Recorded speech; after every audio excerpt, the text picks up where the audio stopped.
Alright, so here's the action mode, iPhone 14 Pro Max. I'm doing about 15 here. Get an idea how it does perform. Been pretty decent though overall. Let me know your thoughts.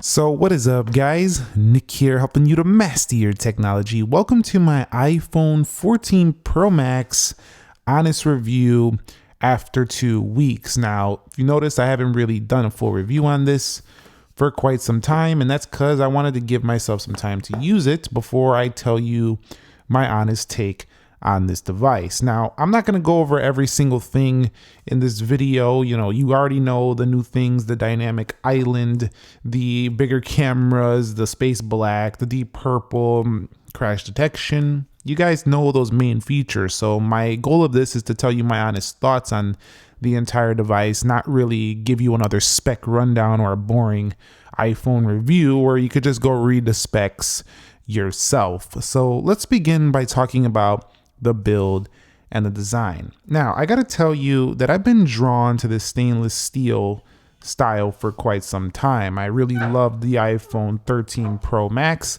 last year, and it retains here with the iPhone 14 Pro Max. So definitely really love the stainless steel kind of look. Now, if you look at this graphite iPhone 13 Pro Max, you can see this is definitely black on the edges, but it's still kind of gray on the back, hence the space kind of gray and then black on the sides. So not a fully black phone. It's not like the jet black iPhone 7 Plus of back in the day, but still really have enjoyed this color. I think it definitely matches, you know, the more professional cameras and things like that kind of look. So really enjoyed that. I've been really enjoying kind of just how this phone feels also, just like I enjoyed how premium the iPhone 13 Pro Max felt, but it's still got some weight to it. I mean, this phone right here, the 14 Pro Max, weighs 240 grams, so it's not a light phone. Also, I haven't really enjoyed that the camera bulges out a little bit more now, so my cases have thicker humps as well. You can see when I put a new case on, they're going to have a thicker back, so definitely that is not quite as nice, I think, as some of the older phones, so it means it'll rock on a table more if you're typing and stuff. Not a lot of people do that, but if you do, keep that in mind. That camera bulge is definitely there. So overall, I gotta say, I'm still happy with the design. It's not a change though. So if you're looking for something that feels different, the iPhone 14 Pro Max did not really feel that way to me. I also found that the dynamic island is slightly more distracting so far. That's something I wanted to mention. But on the whole, it just doesn't really feel that much different. But that's not a bad thing. That's why I'm still giving it praise, because I still think it's one of the most premium feeling phones on the market. But if you're looking for change, Apple hasn't done that yet. It still feels like the iPhone 12 Pro Max, the 13 Pro Max, and the 11 Pro Max. And I just feel like I'm using the updated version. That's it. Nothing like super changed. Not something super different like a flipping phone or a foldable phone. Nothing like that. It's still your standard premium iPhone. So when it comes to the display, it's been pretty great. Just like the iPhone 13 Pro Max. It gets brighter though at the peak brightness. So regular day-to-day use, it's not really going to be too much brighter, still 1000 nits. But when it hits the sunlight, you can definitely tell this thing will crank up a little bit higher. It'll have to detect that through the ambient lighting. But overall, if you want a little bit more brightness outdoors, this is the phone for you. That brightness, however, has been shown to drain a little bit more battery, so keep that in mind versus last year's phone. We do have True Tone Night Shift Dark mode, but sometimes, just like other iPhones, if this phone gets too warm under that high brightness, the iPhone will automatically dim it, so I don't like that. However, I do like the overall color saturation. It's still well balanced like Apple usually does, not oversaturated, nothing like that. Colors look amazing as this is OLED and contrast ratios are beautiful. Now, dynamic island, let's talk about it a little bit here with this display. I find it gets in the way a little bit more than I would like, and my eye, I don't know what it is about this dynamic island. I just have to be honest with you though. My eye just is drawn to it. Like, even if I'm not like trying to look at it, like I just keep looking at it. I think it's just prominent because behind the dynamic island, you can still see the display. And I know that people are saying it's cool new feature. It doesn't really, no, I'm telling you my truth. My truth is that I keep looking at it. Maybe that's because I'm really into like detailed things, so maybe I look at little details a little bit more, but it draws me in a little bit more than the notch did actually, and I didn't really like the notch either.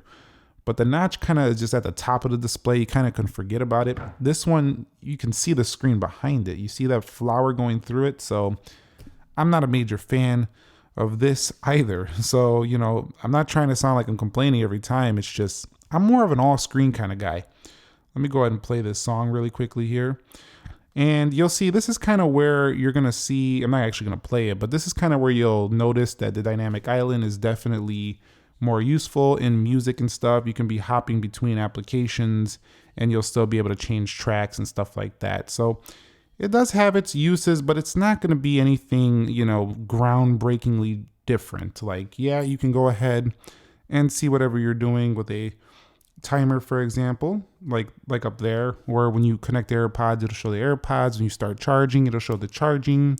When you're getting some notifications, calls, it'll pop up there. So Dynamic Island has its uses, but for me, it wasn't the thing that drew me to this phone. I really like the space black color, and I just like the overall, you know, camera upgrades and stuff. But if you want the Dynamic Island to show that you got the new phone, Apple's done it again, where they found a way to make the phone look like it's not last year's phone. They're really good at this. And I almost forgot to talk about this one. Always on display. It's just simply too bright. You've probably heard this before, but I'm going to join the crowd and say I have the same feeling. I don't like it as much as I like the Android version. It just feels like the phone is literally fully on. Not just the always on display feature, but look, I'm doing this a lot. And every time I see it, because I think the phone is on. And I know that's the name of the feature, obviously, Nick, but no. If you look at this on an Android phone, you can tell it's kind of off, but the clock is just on. So definitely Apple needs to lower that down a little bit. Let's see what they do in the future. But for me, always on display, not really impressive. I've actually had it off the entire time. So overall, the display is good. Dynamic Island to me is distracting, but it's still neat. And I do like that at least they made a feature out of an obtrusion. Instead of just leaving it there, at least they did something to make it a feature instead of like just having some notch up there. So there's pros and cons to it. But for me, I'm ready. I want to see an under display camera or some kind of way where they can make it really thin, get in that bezel, make this all screen. That's the iPhone I'm dreaming about. This one, pretty good for now. It's a temporary holdover. Moving on to software. The software of the iPhone 14 Pro Max, we don't got to spend all day on this. It's iOS 16. That's really what we're looking at here. And we've seen iOS 16 on multiple other iPhones already, and it basically runs the same. You have your customizable lock screens and stuff like that on the lock screen. That's the big new feature. Focus modes remain. watchOS 9 pairs very nicely with this, and just overall the customization of wallpapers and things is pretty nice.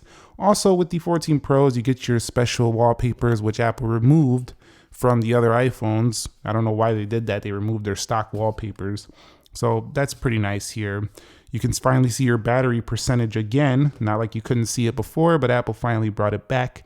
So that's nice. Overall, software will be updated for several years to come, and it's buttery smooth. I haven't really found too many issues. Also, you'll notice within the camera settings, you do get a little bit more just due to the hardware lenses, that 2x cropping in on that main sensor, in addition to 3x. You got like 4 down here, and then in video, you do have the action mode over there. In addition, on the software for iPhone 14 Pro Max, again, it's just related to the camera.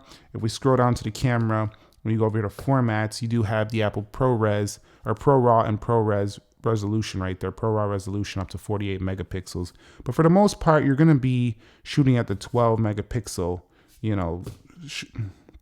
But for the most part, you're going to be shooting at 12 megapixel.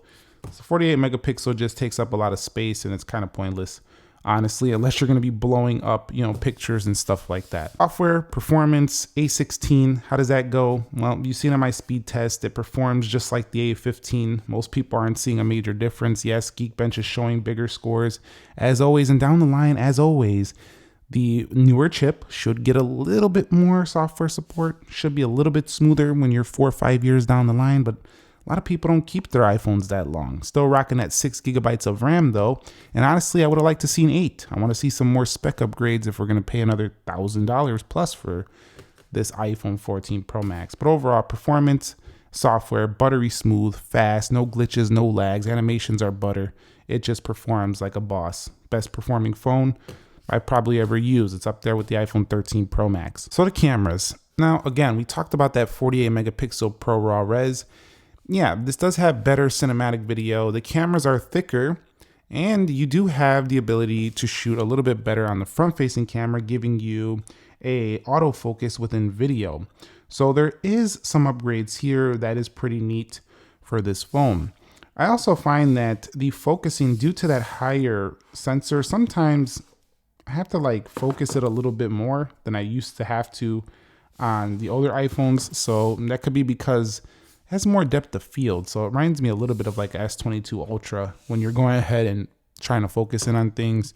So not quite the favorite point and shoot camera iPhones that I've experienced before, but overall it still kind of knows what to do most of the time. So it's very good. I find the overall results on this phone to just be a tack sharper, just a little bit sharper. And when you zoom in on things, sometimes just maybe a little bit better, but it's not nothing that's like groundbreaking. I really have to really pixel peep. I have to look really closely just to see if the detail is better than other iPhones. That's not a bad thing though. Don't let this come off as negative or it's a bad thing. It's just iPhone cameras are so good that even if it's a little bit of improvement, it's still an improvement. It's still one of the best camera phones out there. You have the rich contrast standard. I did try out the action mode in video though, and I gotta say, the camera quality in action mode is not super strong in low light. So you'll wanna be in sunlight when you're using this. But overall, the cinematic video, it's pretty cool that you can do 4K 24 now. And you can also do cinematic on the front facing camera as well. So you do have 4K 24 there as well. So they're definitely adding to the Pro line of things, but you got to ask yourself, how much are you going to use these extra features? Because these are actually one of the bigger upgrades of this phone. If you don't think you're going to be using all of those, I don't know how big of an update this is going to be for you. You can even see that within the dynamic island, it does show when it's using audio and camera there, and those nice dots right there. So definitely you'll want to go ahead and decide if that's going to be a major update from you if you're coming from something like 13 Pro Max. I think if you're coming from iPhone 12 Pro Max, it's a nice change, definitely. If you're coming from 11 Pro Max, this is more of the update to go to, but I took a few photos and I took some videos as well. Just go ahead and take a look at some of the samples and make a decision if this is something you want to go ahead and upgrade to. Enjoy.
battery life for me has been, it's been good. It's not been overly impressive. I don't know what it is with iOS 16. Ever since I downloaded iOS 16, even on my 13 Pro Max, I'm not getting as good a battery life as I did on 15. I was blown away by the battery life when I first got the iPhone 13 Pro Max. This one, I'm getting a full day, but I'm seeing the battery go down throughout the day. I'm not like, wow. Like 13 Pro Max last year, I was like, wow. And I know they probably have similar battery life if we do a full test. Same time, I don't know if this is 16 related or whatever, but I'm only making it a full day. I have to charge every night with the 14 Pro Max for sure. Maybe it's the higher brightness. I'm not sure. I'm not using it really any differently, but it's still better than basically most flagship Android phones I've tried. At the same time, it doesn't get too warm, this phone, so I still think it's very efficient and it lasts very good. So it's still going to be recommended. But if you've had a Max like the 11 Pro Max, 12 Pro Max, 13 Pro Max, this is just going to be right in line with those phones, getting through a full day and maybe a slightly more, but not like extending into 2 or 3 days. That's not what I've seen with this phone. Now, audio performance was also great. The iPhone 14 Pro Max facing Deep, off against rich, good sound. Galaxy Z Fold 4, and we're gonna find out. So if you're trying to use this as your little tablet, your little phablet phone, you're definitely going to be able to enjoy some video very easily, some music. The speakers are fantastic on this phone. Now, I will say when it comes to phone call quality, it's really good as well. Apple has nailed it with the reception these days. I'm seeing 5 bars most of the time. I get 5G signal in most places on T-Mobile's network. Not a promotion for T-Mobile. I'm just saying I'm getting really good reception strength all the time on this phone. That's not something I could say about some older iPhones, so it's a pretty good deal. And also, there's supposed to be a faster modem in here for internet browsing on the move on 5G, so that's nice to have as well. I can briefly mention crash detection. I don't ever want to use that feature. I don't ever want to be in a crash, so I'm not really going to tell you I've had an experience with it because I haven't and I don't plan to. So definitely, hopefully you never have to use crash detection, but I think it's a nice peace of mind feature. It's like an insurance policy that has it's like an emergency insurance policy. You basically, if you get into a crash, oh God forbid, hopefully you never do, you at least will have a way to call even if you're rendered unconscious. So a pretty awesome safety feature. Pixel's had this already, but it's nice that it comes to the iPhone. So Bluetooth 5.3 makes connecting to AirPods and stuff a little faster. I found Bluetooth to be slightly quicker, but most people won't notice. On a scale of 1 to 10, let's wrap it up here. iPhone 14 Pro Max. This phone is actually pretty hard to find right now. You know, they're selling a lot of them. And it just seems like it doesn't matter what Apple makes, they're going to buy it. So, of course, you're going to be waiting a few weeks to get it if you try to order it now since pre-order is over. On a scale of 1 to 10, I'm giving it an 8.5. I had to take off a 1.5 because it just doesn't feel like a massive change from last year. We do have the dynamic island. We do have, a little bit better cameras, but this is not nothing amazingly different. It's not like when we went from iPhone 7 to iPhone 10 or something like that, iPhone 8 to iPhone 10. Those are big changes. This right here, further improving, further pushing Apple forward, but not really, groundbreakingly different. So not that everybody's looking for that. Not everybody needs that, and I understand that. I'm aware that not everybody cares about being groundbreaking different. Some people like to keep their phone the same and just have some upgrades every year. So if that's you, you're going to love it. And some people really will like Dynamic Island. Just because I'm not a major fan, some people like having new things to play around with their phone. So I'm not saying it's not going to be good for you. It's just not super impressive for me. So I keep coming back to the same conclusion though. And this is what I kept thinking about over the past 2 weeks. If you have a 13 Pro Max, I wouldn't do it. 100% would not do it. Unless, of course, you're getting some ridiculous deal where it's only going to cost you a couple $100 or something like that. And that's it. If you're looking to pay full price or, drop a whole 1,000 plus on this, definitely not. I would say if you're coming from 11 Pro Max, this is a major change. And if you're coming from a 12 Pro Max, this is a good upgrade. Anything before that, this is also going to be a beautiful change for you as well. Other than that, really good phone. Just another great iPhone, another year. Let's see what they bring with the iPhone 15 Pro Max next year. So let me know your thoughts on the iPhone 14 Pro Max. Have you picked one up? Do you love it? Do you hate it? Do you think it's okay? Do you think it's just another iPhone? How do you feel about it? And let me know any more videos you'd like to see going forward on a 14 Pro Max. Thank you very much for watching. Nick here. Be sure to be well, and peace.